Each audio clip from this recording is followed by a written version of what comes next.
The teacher doesn't just throw control to the students and say, let me know what you figure out.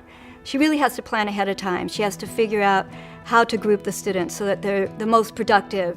She has to scaffold their work. So she provides hints or clues or templates, worksheets if necessary, to kind of show them what they need to do first, what they might consider doing next. She has to teach them how to work together. You know, teamwork is not something that comes naturally, especially for younger students. They really need to learn how to do that. So we would have an anchor or a set of expectations about what kind of language would be used, what the roles and responsibilities are for each person in that group, and what are the processes for asking further questions or clarification. So you serve one trail mix and give out stickers.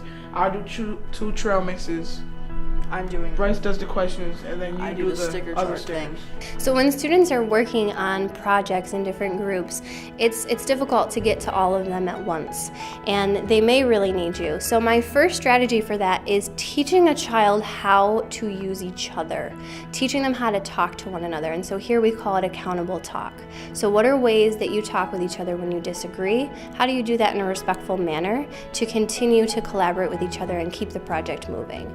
Also, I do a lot of tabletop directions. If I have short directions that they need to get through, or a checklist, or an agenda, they have to get through so many things by the end of the day or the end of the week, instead of raising their hand and asking me and I have to run back and forth, it's right there in front of them.